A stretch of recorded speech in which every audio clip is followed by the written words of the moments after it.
Listen to me, I don't care who you are and where you are. I said, I lose your bowels. Yeah, You will not know when to stop. I was so broken. I said, what kind of a life is this? You know, I feel like breaking down. You know, I had a voice saying to me, get up. And I closed the door behind myself and I sunk to the floor. I knew from that day my life had changed. It would never be the same. It would never ever be the same. You know, I called my wife. I told her I've got the job. I texted my mom. I said I got the job and this is what they pay me. And my mom is like, no ways. Hello, our loves. Welcome to another edition of I Have Been Through the Most podcast right here on Centtwinz TV with myself, Innocent, and myself, Millicent. Now, you guys know when we have an amazing show, you guys ask for a part two. They do. And because we listen and backed by popular demand, there is a Pastor Judge today. But before we get there, make sure you listen to us on Apple Podcasts, on Spotify, and of course watch us here on YouTube. Make sure you click that like button and comment as well, because we love to hear what you have to say. Yes, we do. And you know, I love the commentary, so make sure you drop your comment there and let us know if you have gone through anything that Pastor Judge has gone through. Also, please do remember to follow us on our different social media platforms. We are on TikTok, Facebook, and Instagram. Also, make sure that you subscribe, because we are officially on a road to 300K subscribers. And we can only do it with your love and your support, and it's absolutely free. Let's get to speak with Pastor Judge. Welcome. Oh, good morning, good morning. Thank you so much again, Centtwinz, for obviously having me on your platform. It was obviously a great time sharing the last time, and as you have already said, obviously your viewers loved it, they followed it, and more than anything, I was actually blessed by some of the comments. Quite a lot of people were saying that, you know, the testimony just helped their spiritual lives, and that is, I believe, the essence, right? Yeah. To be able to inspire, to be able to uplift, to be able to actually press, you know, people onto Jesus here. Absolutely. I mean, the last time you came, you shared your very powerful testimony, you know, and how you had your different spiritual encounters. And I know that we were not done, you know, I call it unfinished business, you know, and I'm glad you're here to share that testimony with us. So please go ahead. Oh, thank you so much. And again, I think I'll just pick up from obviously where we left off. Yeah. And again, as I said the last time, that that I believe was obviously just a little bit after salvation, you know. And now what I want to speak to is that portion coming up to 15 years. You know what I'm saying? Because obviously it's been 15 years since I've been saved, right? And I'll try and compress that into a couple of minutes. And hopefully, as I said, I think peradventure it'll inspire someone. It'll help you to maybe press into the Lord.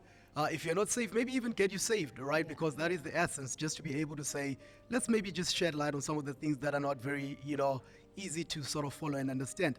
But anyway, after I had gotten saved now, and obviously I've had those set of encounters that I shared, I began to go on, if I could call it a spiritual journey that most of us would go on, you know, after we're saved. And some of the things that I would experience, and I think it might be relatable to almost every single Christian. I could be wrong, but I think almost every single Christian.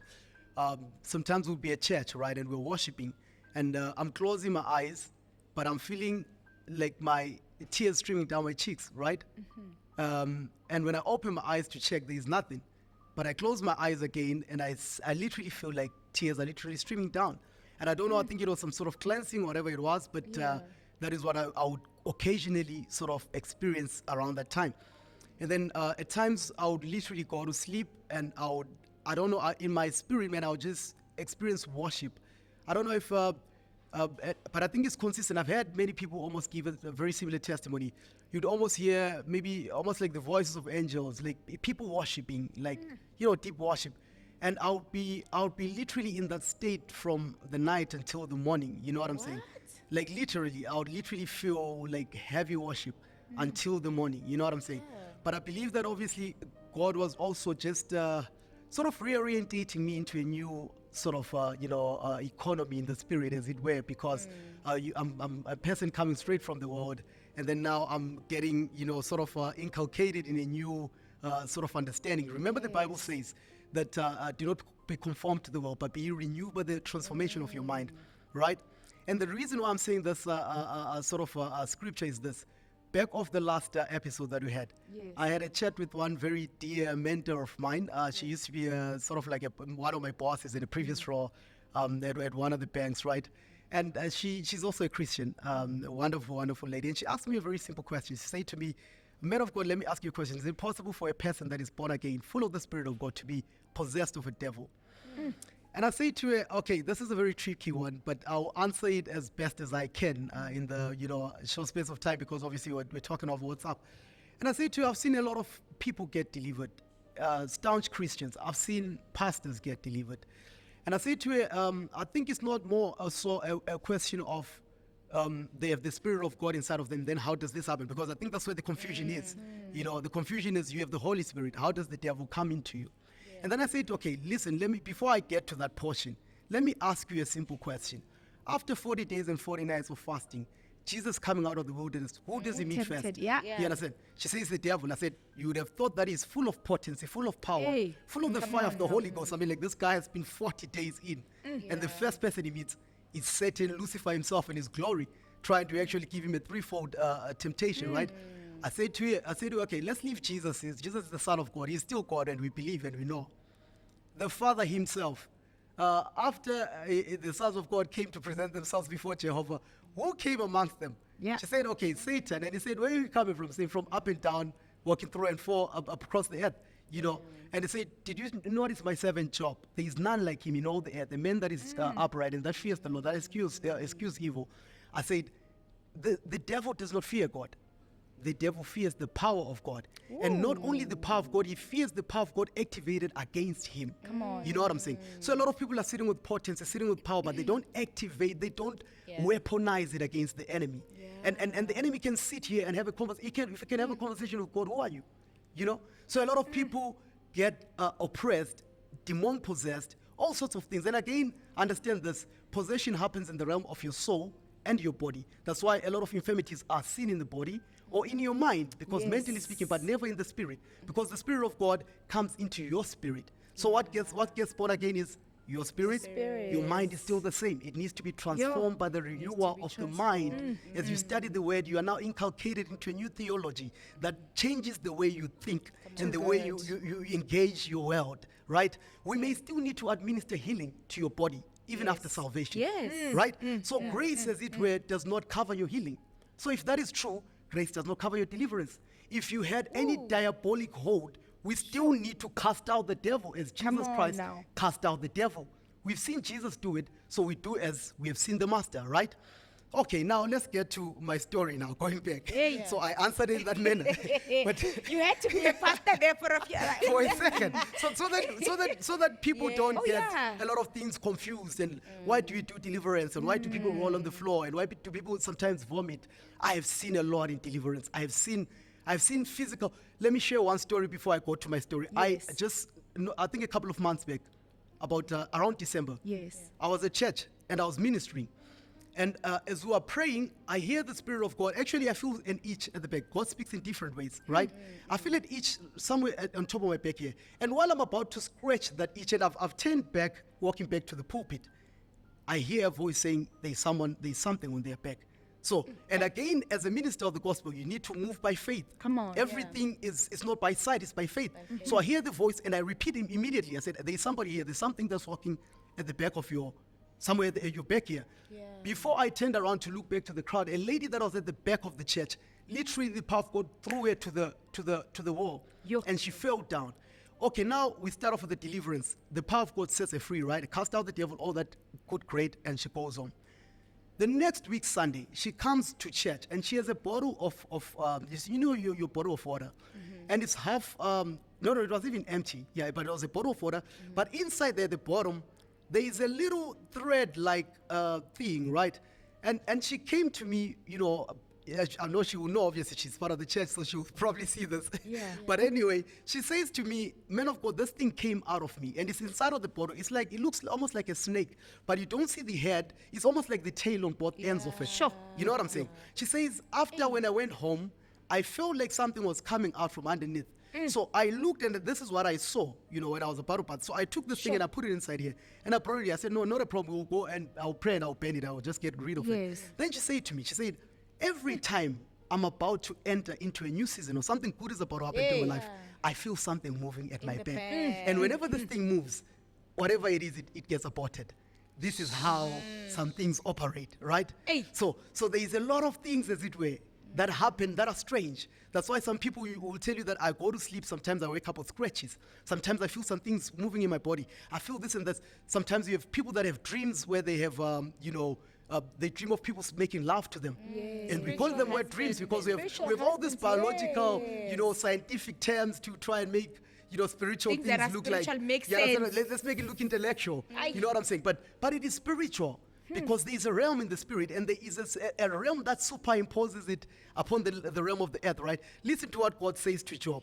God says to Job in Job 38:33, he says, knowest thou the ordinances of heaven? Do you understand the principles that governs the realm of the spirit? And then he goes on the B part, he says, can you cause their dominion over the earth? If you understand the principles, can you superimpose what happens? And this is what the realm of the kingdom of darkness has mastered. They've known to now go and read the stars. They've known to interact with spirit, fraternize with spirits, and then superimpose the realm of the spirit. That's why you have a lot of scriptures like the sun will not smite me by day nor the moon by night. Because all these things can be weaponized against you. But anyway, let's go back to our story. So I then, one of the days where I had youth, I think that's where I want to start with some of the sort of the experiences that I experienced. And I'll touch on witchcraft as well as we move away. Because that's one thing that I've also come across quite a little bit. But we are at youth, we are very passionate as young people because, as I said, I got born again into a deliverance ministry. So we'd see the men of God casting out devils, doing all these things, and we got excited, right? Because we're thinking, we've been told that as long as you're a believer, you have the power, right? So we were that kind of youth that was on fire because we used to love, getting together, we worship and we do this. And then in the midst of that service, we would have people manifest. Then we would now begin to mimic what we saw in the church. We are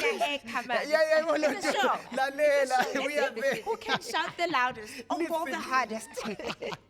We are there. So one of the days, I'm praying for this one lady, one young girl. Obviously, she was attending one of the schools here there in Kempton Park, Sepia, if obviously anyone that knows it. But this lady, this young girl, I'm praying for her. And that was one of the things that I think, amongst all the things that I've experienced by the hand of God, that maybe takes the cup, maybe because it was the earlier days, So I'm praying for this girl, and I discover when I'm doing deliverance that one of the girls at school gave her a pen. Through that pen, she transferred a spirit, you understand, which is now oppressing this girl. You understand what I'm saying? And the girl that had given her a pen, her mom was a Sangoma. At least we discovered as we were conducting the deliverance and praying. So, and again, obviously, I don't do this anymore, disclaimer, so for those that are about to judge me. But I used to, obviously, I was young. I used to think a little bit differently. And again, I mean, each to his own. But anyway, I then say to that girl that initiated this thing, I say to her, I say to that spirit, I say, listen, you that send the spirit to torment our youth member, I command you to go blind, right?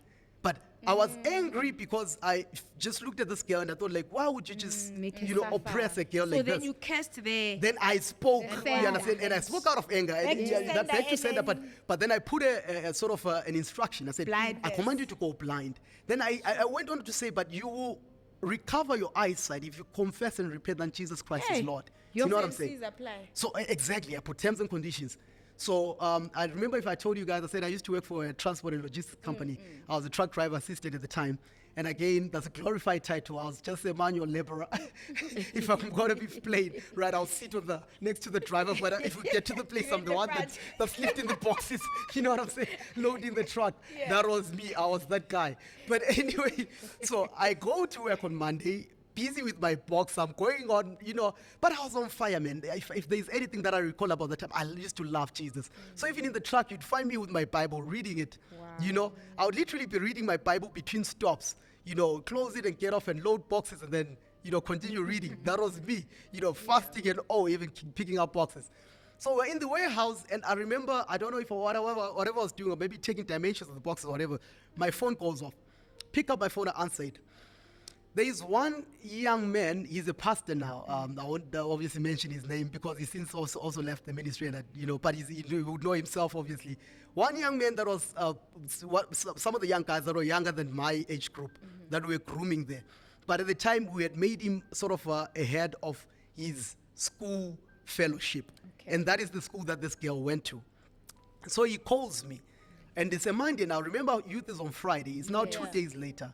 And he says, Brother Judge, because I was Brother Judge then. Okay, brother. Brother Judge is a brother. We didn't like those names. Oh, brother, that was sister. Okay, okay. Hey, Brother Josh, listen, we have a problem here. I'm like, hey, what's happening? He says, remember that girl that you prayed for? I said, yeah. So the girl that gave the girl the pad, I'm like, yeah. It's like the girl did not come to school, she's blind. Oh, my Lord. Did my heart not almost stop? you know what I'm saying? Because in my mind, I not that I didn't believe, but honestly, I didn't expect it. You know what I'm saying? It's not like, not that I didn't believe, but I didn't really, you know what I'm saying? I just spoke out of anger, you know? And I'm just standing there and I'm thinking like, what is this? He's like, the girl is blind. They've called sangomas. They've tried to call pastors. Her eyes will not open, you know? So I'm like, okay, no, just give me a few minutes. I drop the call and I call my youth leader then, esteemed brother and a friend. I love him so much. He's also a pastor now in a different ministry as well. Love him so much. He knows himself. But anyway, Pastor Charles Dennis, anyway, he was my youth leader. So I call Pastor Charles, right? And he was youth pastor at the time. I'm like, listen, I have a problem here. We're praying then on Monday. I made a statement and this is what happened. They're telling me this girl is blind. Then he asked me, he said, okay, so I gave him the entirety of the statement. Yeah. Then he said, no, but you gave a condition. Yeah. So the pastors and the sangomas that are trying to help the situation, they won't come right. They don't know because the T's and C's. Exactly. She needs just to confess that she did this and repent as well. And that's where her solution is going to be. That is my first encounter with the power of God raw by my own hand, right? But I don't really know much because I'm still trying to, you know, we're experimenting with youth here. You know what I'm saying? But anyway, time, you know, passes on. And I'm now sort of in a place where I was sharing a room with my brother, my younger brother, my immediate younger brother. Yeah. And before maybe we get to that, what happened is that I went looking for a room in Rossfield. Wait, before that, so did she get her eyesight back? I don't want to lie to you, I don't know. Because that was the end. When he told me, no, there's Did no you just issue. leave the poor girl? Dude, I mean, like, Pastor Judge, Were you not worried about the poor girl? I was worried, but remember, it's like Paul because somebody did they become blind or whatever the case. Yeah. You know, sometimes things happen in ministry, but I gave her a window. Okay. And the truth is that So she can take it. what the instruction Exactly, is. she So knew it what was the up to instruction- her. Yeah. 100%. Okay. Yeah, I think- 100%. Yeah. So I know you're judging me, but you know what? That is the truth. I will not Hopefully lie. she can I will not watch say. this I will episode. not say I went to her But or I whatever. think No, I the did not. lesson I don't want to yeah. lie. That was I think it. the lesson there with, you know, any people in ministry is that, you know, sometimes you underestimate the power of power God of your because mouth. sometimes we're thinking it's us. Exactly. But you forget that Inspiration by the Spirit. Absolutely. Yeah. And then there is power behind that. You might not have the 100%, power, but the power of God 100%. is there. And also that life and death lies in the power of our tongue, and that whatever we say is so powerful. That's And true. when it literally happens, you literally get so shocked. Like, Yeah. what just happened? That's true. But That's not true. only is it scary, but also I think it just takes your faith to another level, because now you know Now- what now you time know it that is. You're things- like, I'm things very happen. confident. You want to be healed. You got to be, you know? Because now 100%. you know this thing works. 100%. So now the second incident now, I go looking for a room in Rosswood because I used to stay in Cresland, but the same area in Kempton Park. So I go looking for a room in Cresland, in Rosswood. Then I find a place where there was a lady that they wanted to rent out one room, right? We seal the deal. I come back and obviously we move in. So when I moved in, this lady tells me that there is something strange that is happening in that house, right? In the house. So every time she wakes up in the morning, she wants to clean the yard. She finds human waste, feces in the yard, Yo. you know. And she said it has escalated to a point that this week I actually found the waste in the house, in the actual sink, in the So tub. this is the place where you're supposed to be renting. Yeah, I'm moving into this house. Oh, my You know what I'm saying? And I think, again, she's telling me because she had come to church maybe once or twice, so she's seen the kind of church. And again, I'm still a youth. I'm not even a pastor, but she knows that the youth, their testimony coming out of the youth You're like ministry. a radical We are youth. like, we're radical youth. Yeah. We like, we know now that there's power. We want that power. And that is my prayer for every single child of God, especially the young people. There is power, right? Oh, yes. So I get to talking to this lady, and then I say something because obviously my faith was on another level. So Escalated. I'm like, listen, I'm here now. It will not happen ever again. You know what I'm saying? So you risked it. Exactly. So I move into the place. The next day in the morning, I need to wake up and bath and go to work. I go straight into the bathroom. And surprise. You are welcome. After the man of God has declared, surprise, on the literal sink, I'm on the about to sink. brush my teeth. I find it there. Was I not agitated? So in my mind, I'm like, Wait, where does it come from? you will get the story when you get to it, right? So it's like literally there in the sink, right? So yeah, it's disgusting. You know what I'm saying? But now in my mind, I thought to myself, because I'm also irritated. I thought, one, Satan has guts, right? Because in my mind, and that's what I thought of myself at the time, right? I'm like, I'm here and you still come and do this. You don't know what who I'm I saying? am. Then I said, I will not allow this lady to clean this thing up because I gave him my word that this thing would not happen while I'm here. I cleaned it up. I bathed. I brushed my teeth. I finished off. I went to work. I used to stay in Rosswood and I used to work in Spartan. So obviously the people that would know that area know the proximity. Potentially, give or take, less than a kilometer at most maybe to get to work or something like that. That day, from the time I left that house, from the gate, until I entered the gate at work, that was me praying, you know. And I said, listen to me, I don't care who you are and where you are. I said, and again, forgive me, that was me then. I said, I loose your bowels. You understand? Yeah, you will not know when to stop. You know what I'm saying? Because you've done this. Let's see how far you can go with it. You know what I'm saying? As God lives, that was the last time I saw that thing. That was the very last time. Fast track a couple of months later, this lady's niece comes to stay with them. Yes. I don't know, for whatever reason they needed prayer.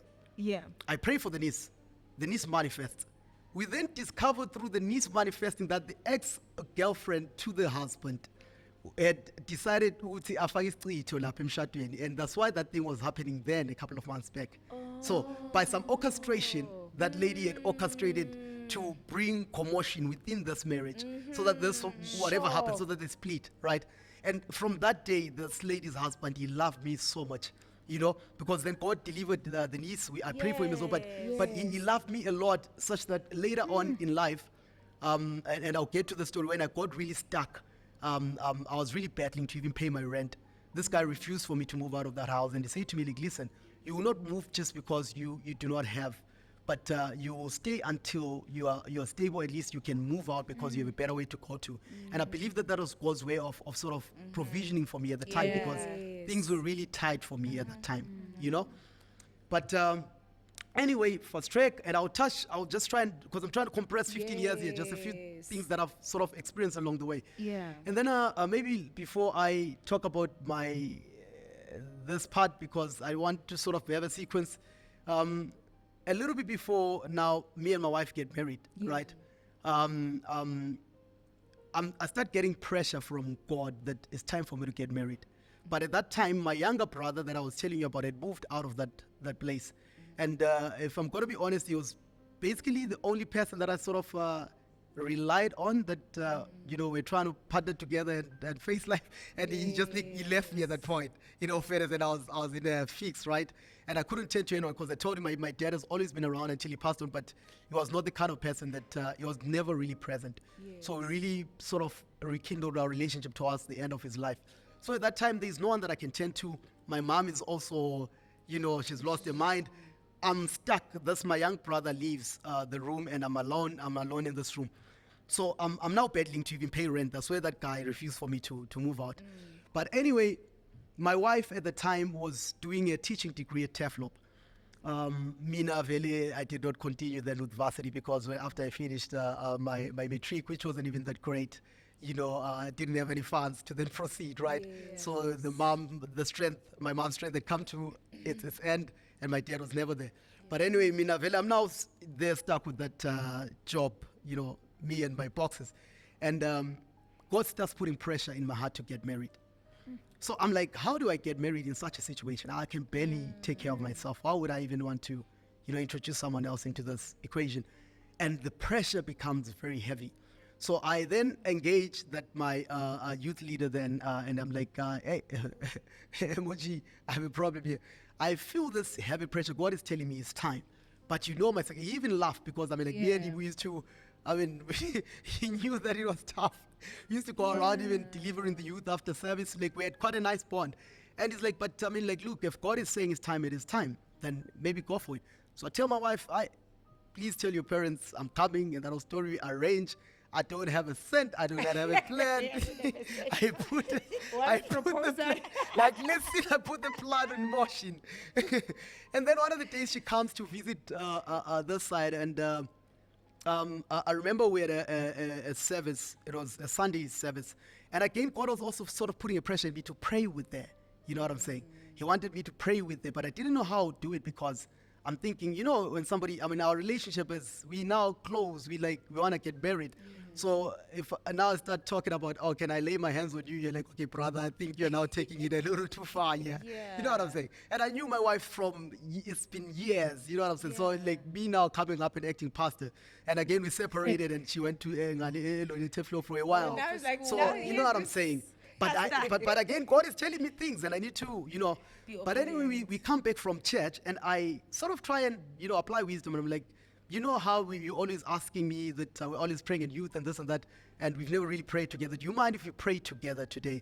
Because now I took her straight to my room and she was obviously going to go and stay with the brother. And again, no fornication, no adultery. If you're a young person, keep yourself. You know, it'll help you. It keeps the power. Yeah, but I took it to the room obviously just to, you know, for what I wanted to do. Yes. And we have the chat and I'm like, okay, do you want us to pray together? Because I need to find an angle. She's like, okay, cool, we can pray together. Hold hands, pray a little bit. Then I'm like, God, do you mind if I pray for you? You know, I've gotten, you know, I'm 1 foot in. You know, so she's like, she's like, yo, go for it. I pray for her. Yeah. I line out as God leaves. And again, I had seen this, I think once or twice, the man of God do it in church. Yeah. And I remember saying to her at the time, because that's what I felt that I needed to say. And I said to her, I command you to go to sleep. This is about 2 o'clock in the afternoon, coming straight from church on a Sunday afternoon. I tell you that this lady fell flat. When I say flat out. And I said, Spirit of God, please open up her spirit and show her visions of times to come. And when she fell flat and she was off, she was like out for about 15 minutes. You know, I sunk into a corner and I looked at her and I was finished. You know what I'm saying? Because I'm thinking, how does this even happen? And I'm also thinking, how would God even use me to do something like this in this way? So you said at the time, obviously being obedient, but you yourself feel like, I don't even know why I'm doing this. A lot of pastors are shocked every Sunday. It comes out of your mouth. You know what I'm saying? You just obey what you hear. I mean, a deep sleep and then see. Faith is not by seeing. Faith is by believing and then you see. You know, that's the equation of miracles and any other sign and wonder, any supernatural thing. The equation is believe first. You know, God will not change that formula for anyone. So anyway, she's laying there and I'm shocked. I'm just, okay, what is this? By the time that she wakes up, she tells me, she says like, listen, I saw something. God showed me getting to my place and then like the whole thing. And she's like, actually during the week I had a dream where that whole ceremony did not go well. It's like people were fighting. It was commotion. Yeah. And then, so it's almost like God was now showing me that I've rectified that, you know? And she's like, it went well and everyone was happy and it was finalized. Then she said, after that, I saw you in a big hall and you're setting up the system. And I told you I used to be a sound engineer, right, for the church for about 10 years. So we had not gotten our building that we have right now in Cape, a very huge building. So I'm sure God was showing it that then, you know. And that was, we didn't have the building. She said, I saw you setting up sound in a huge building. Then she said, I saw you also walking through sort of like an arboretum type of environment. And at that point in time, there is nothing that would have connected me to anything that has to do with cattle.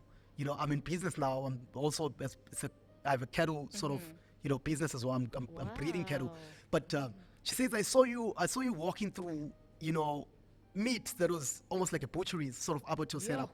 And I'm thinking, okay, I get visions, but this one could have been because that's not my kind of thing anyway. But in any case, we leave that. Then she says, I saw myself teaching in front of a class. She was not even a teacher at the time, right? Okay, I'm like, great. But I'm sure God also was trying to give me sort of courage that, look, I'll sort you out. It's fine. Don't worry. You know what I'm saying? Yeah. Exactly. You know, and we then get out of that. And then we go, we get, no, before we go, the week before we go to, I did not have a cent. And now I'm thinking to myself, what do I do? And my church members did not charge me. Oh my God, this podcast. I'm revealing my secrets here. Okay, anyway. You didn't take the offering money, right? No, that angle. But anyway, I'm stuck and I'm thinking like, okay, so I go to Captain and I take a loan. And we don't always advise people to take, Wait, you know what I'm saying? what? No, I went and I grabbed a loan. I grabbed a loan of 20K. I don't think that's bad. But listen, I mean, like, I can even barely afford. 20 days. Yeah, I can barely afford to even pay, you know, that kind of money back anyway. Because at the time I was earning, I think about 3,600 or thereabout, right? This is what I was earning, about 3,600 rand. Anyway, I take that loan. Because I'm now stranded, I'm thinking like, I'm not going to embarrass you after, you know, we've come this far. And I'm not going to be that guy. Come so you pray. I'm like, you know, and I would rather take the loan and come and deal with it afterwards. So I grabbed a loan and it was even 20 grand. And that 20 grand was freaking out. But looking at my salary, there was no way it was The coming out. repayment, Because I could barely even pay rent, you know? So the Thursday, I go to Isando. We are on the road, me and my truck driver. We go to this one ATM. I withdraw the full amount, right? And we are now driving towards, for those that know, the casino Emperor's. Yes. Emperor's Palace. Yeah. Driving towards Emperor's on that flyover. And I remember clearly, you know, getting a phone call. And I answered this call. And there was an Indian lady on the other side of the line. And she called me by name and she said, are you still interested in that job that you applied for, right?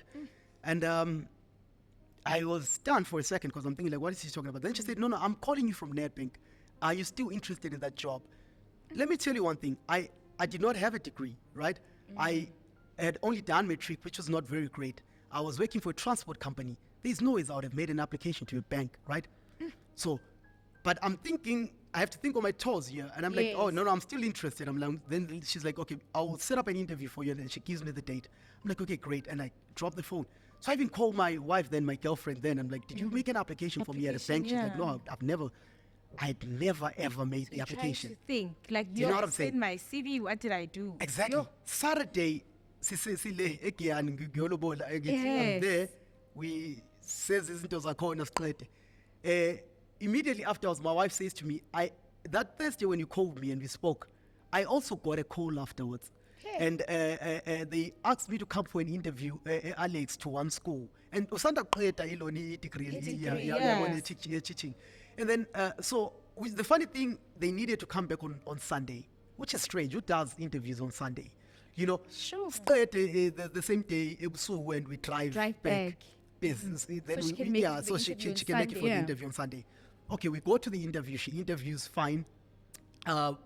By the time we take the taxi to church, because church is in Campton Park, by the time we go past Edenville Hospital, Yes. call. Come on No, now. you have gotten the Come job. on This is a day after the lobola. Like this, a day after the How lobola, God was crazy. messing me up. You wanted to show me that, look, and there's You a were backstory. faithful. There's a Oh, backstory my that I will tell you goodness, just now before I continue with some of those, because I want to touch on the supernatural a little, but I also want to touch on faith and how we build faith as people of God. And anyway, she gets the call. We get to church. It's fine. The man of God prays for us. We go now to my small room now, back to the small room. In the next 2 weeks, I was going for interviews at 135 Rivonia, that big Nedbank, head office. And it was terrifying because I'm thinking of this, huge building, Right, but before I give you the final story around it, about 6 months back, before God put pressure on me to get married, I remember coming back from church one of the days, right? And this is that time when I was feeling at my lowest because my brother has left me. I don't really have any immediate family member that I can sort of, reach out to. There's no support structure at all, but I've been faithful at church. I'm there consistent. I'm serving, I'm there at the mixer every day. I'm part of the youth. I'm doing I don't even miss a single service. And not because I need to be blessed, but because I'm passionate for God. You know what I'm saying? But I don't understand what's not working in my life because it's 5 years in from the time that he gave me the job now, right? But it doesn't seem like anything is changing. And I came back from church on a Wednesday evening. And it was a midweek service. And when I got into the house, into that room, I remember there was a fridge that this one lady gave to me from the previous place that I used to rent at in Kreslon. And that's the fridge that I used to have. And the one little sort of cabinet that my mom, I love you, Mom, I love you so much. My mom is great now. She's delivered now. I told you guys. Amen. She's one of my biggest prayer warriors, one of my biggest pillars, even, prayer-wise. But that was my only inheritance from my mom at the time. That little cabinet. And that's where I used to keep my food. And I opened this thing and there's no food. And I opened the fridge and there was no food. And I'm coming from church. I was so broken. I said, what kind of a life is this? I felt like breaking down. I remember lying down on that floor and I wanted to cry. But when I lay down on that floor, something just came over me. I started worshiping. I said, God, thank you. Thank you because I have a roof over my head. I was just at the verge of being kicked out, but this guy even kept me here. The more I worshipped him, the more I poured out my spirit to him, thanking him, saying, thank you, I have clothes, I have food. I'm alive, if for anything. I had a voice saying to me, get up. I got up, I opened the door, and he told me to go outside. I went outside and I went to the gate. I remember clearly, it almost sounds like that scripture where God tells Abraham to go outside and look, to the sky. And he told me to look up. Immediately I looked up, I heard a voice clearly. He said to me, these words I'll never forget until I see him. He says, I will make you. You hear what I'm saying? He just said simply, he said, I will make you.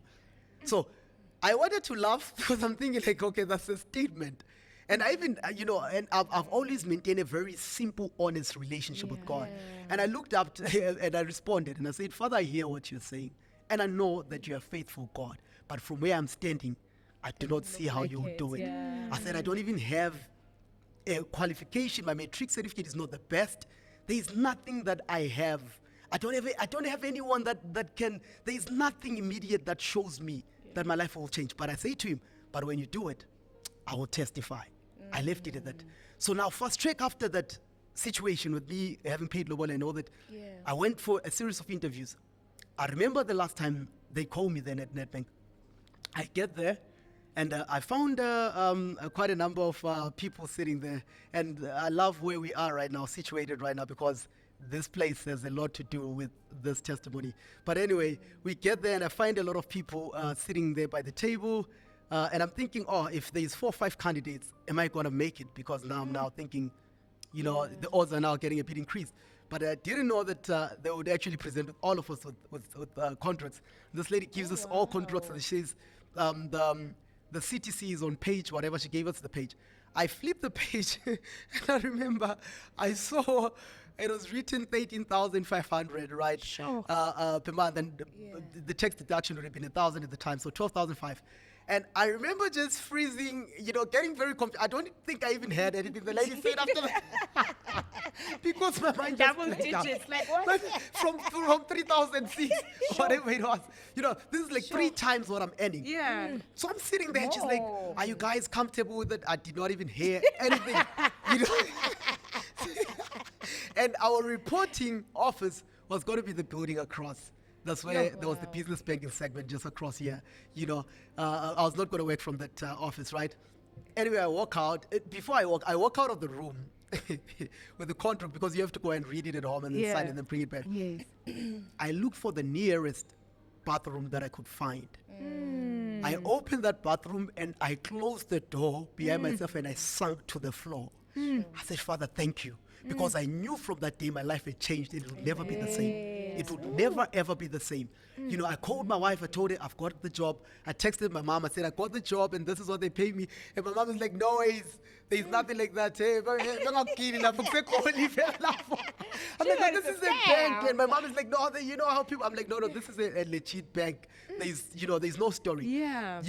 And again, I'm really trying to just cut, right? So you paid back the loan? No, I was now. You could afford to pay back the loan. You are like within. I'm now in this area, I'm even, one time I was at work just across, and I think my t-shirt tore or something. I walked across because now the mall was also new at the time. I'm like, I can afford to buy myself a new t-shirt immediately just because something tore. You know what I'm saying? After the time, one thing that I wanted to talk to you is that, look, the area of money is very sensitive when it comes to the church. But I believe strongly that God's mind is to bless the church, right?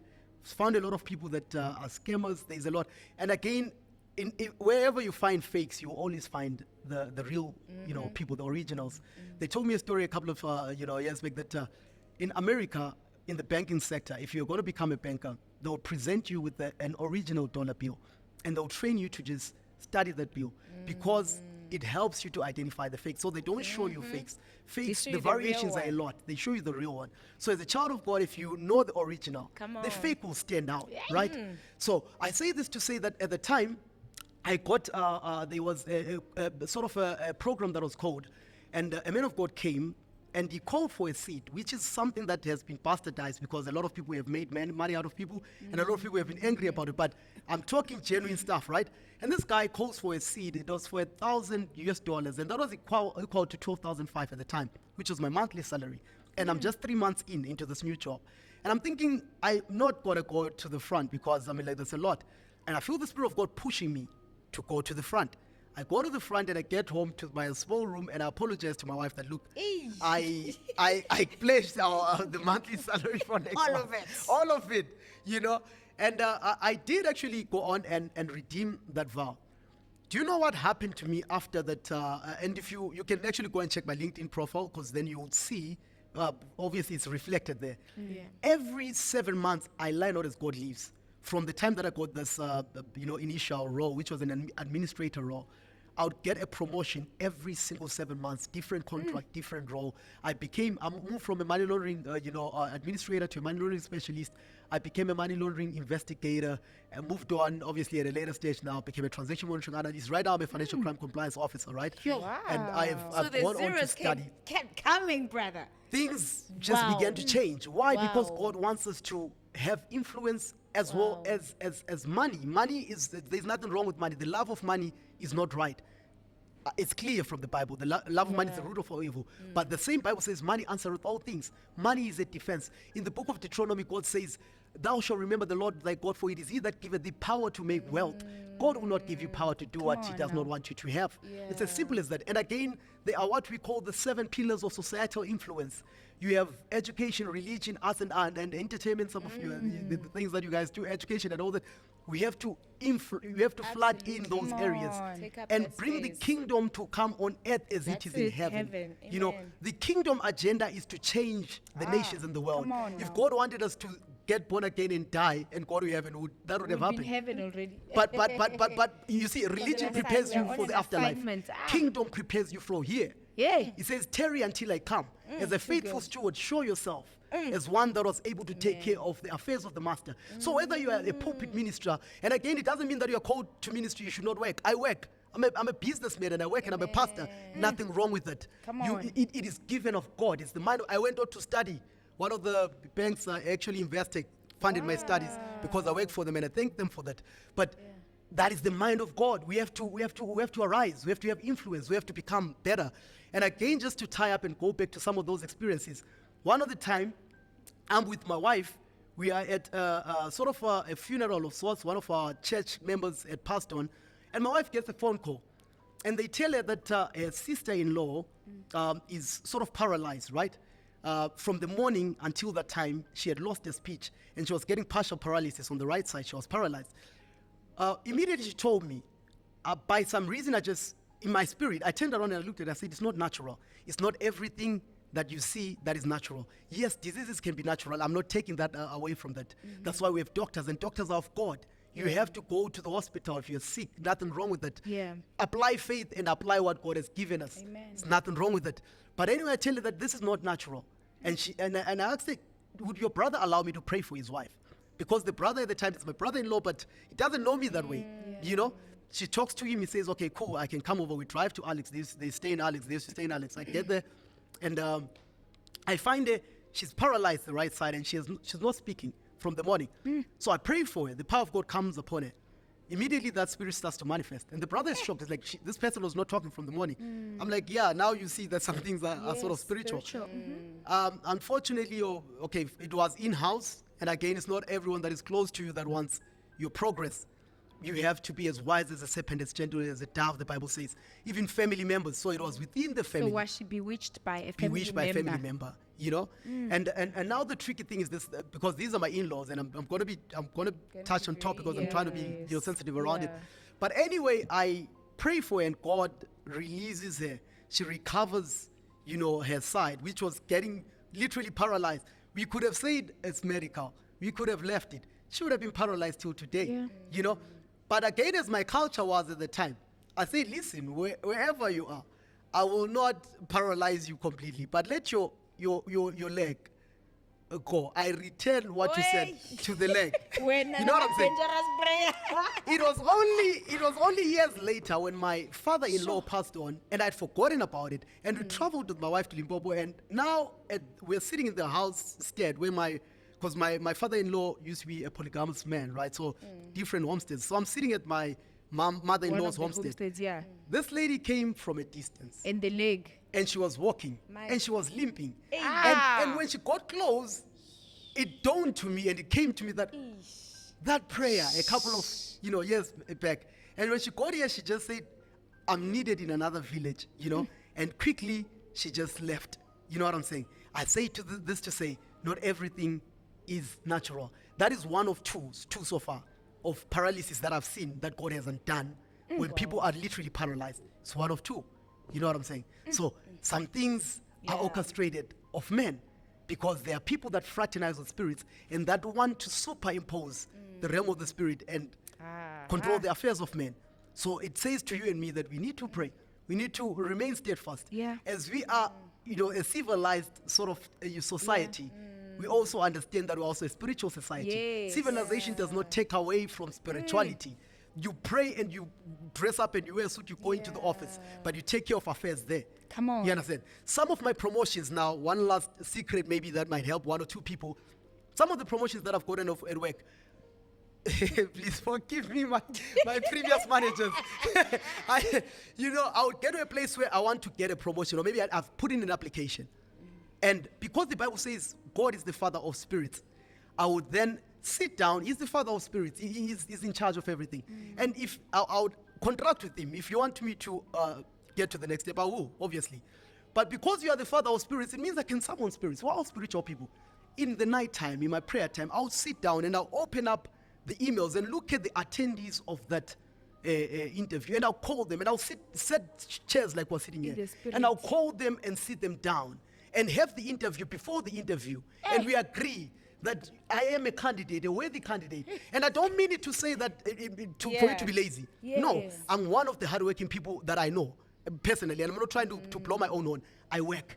I'm a pastor, I'm a father, I am a business person, I'm still studying. I work. You understand? I work like I mean business. And that is the mindset that we should have as Christians. We have to put our hands in.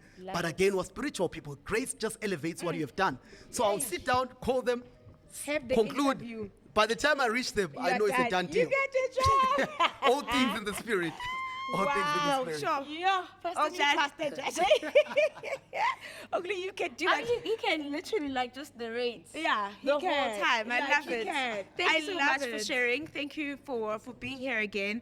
Thank you for just not only, this is not entertainment. This is real life. These are real experiences with real people.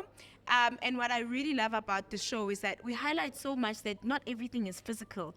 And I think more than anything, we've made people aware that, guys, there is the spiritual realm, and it is very real. And like it or not, it affects what happens in the physical. So thank you so much for highlighting that once again. I think our viewers are going to be very happy again. Exactly. Thank you so much for sharing all of those experiences. I think your life is a true testimony.